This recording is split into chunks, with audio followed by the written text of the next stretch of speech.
The ocean stretched infinitely in all directions, a vast mirror reflecting the pale silver of the moon. Soft waves rolled towards the shore, their whispering lullabies dissolving into the hush of the night. There was a profound stillness here, one that spoke not in words, but in the gentle rhythm of the tides. Elara stood at the edge of the water, her bare feet sinking into the cool, damp sand. The scent of salt and night-blooming jasmine filled the air, mingling with the crisp freshness of the sea breeze. She closed her eyes and inhaled deeply, letting the silence wrap around her like a comforting embrace. She had come here searching for something, though she wasn't sure what. Perhaps an answer, perhaps nothing at all. Life had become a series of endless noise, conversations that left her empty, responsibilities that weighed on her shoulders, the ceaseless hum of the world demanding more than she could give. The city, with its bright lights and restless energy, had drained her. Here, by the ocean, there were no expectations, no questions that needed answering, just the rhythm of the waves and the quiet pulse of her own heartbeat. A few feet away, nestled in the curve of a rocky outcrop, was a small wooden cabin. It belonged to an old friend, one who understood her need for solitude and had offered her the place without hesitation. "Stay as long as you need," they had said. "The ocean knows how to heal."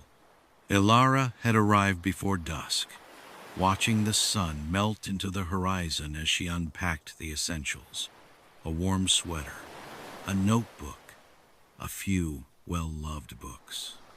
That was all she needed. The rest she would find in the silence. She waded a little deeper into the water, feeling the waves kiss her ankles before retreating again. The world seemed to breathe in and out, a rhythm older than time itself. As the hours slipped by, she let herself sink into the quiet. The stars emerged, blinking into existence one by one, their reflections rippling across the water's surface. Somewhere in the distance, a single seagull called before, falling silent once more. There was something sacred about the night here, something untouched by the worries she had carried with her. It was as if the ocean itself had taken them, dissolving them into the waves. For the first time in a long time, she felt at peace. The days passed in gentle repetition. Elara woke with the sunrise, stretching beneath the soft linen sheets of the cabin's bed. The morning air was cool, laced with the scent of salt and pine. She brewed tea and sat on the porch, watching the world wake up in slow, quiet movements, the way the tide pulled back from the shore, the way the birds glided effortlessly above the water.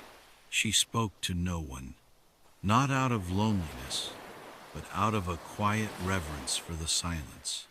It was a presence here, something tangible and alive. In the absence of conversation, she could hear things she had long ignored: the rustling of the leaves, the distant hum of the earth shifting beneath her feet, the quiet wisdom of her own thoughts. She walked along the shore, tracing the delicate patterns the waves left in the sand. She collected smooth stones and driftwood, arranging them into small, nameless sculptures outside the cabin. She wrote without purpose, filling pages with words she would never need to share. At night she listened to the sea. It had a voice, if one knew how to listen.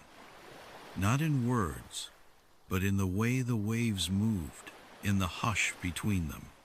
It was an ancient language, one that spoke of time and patience, of things that could not be rushed.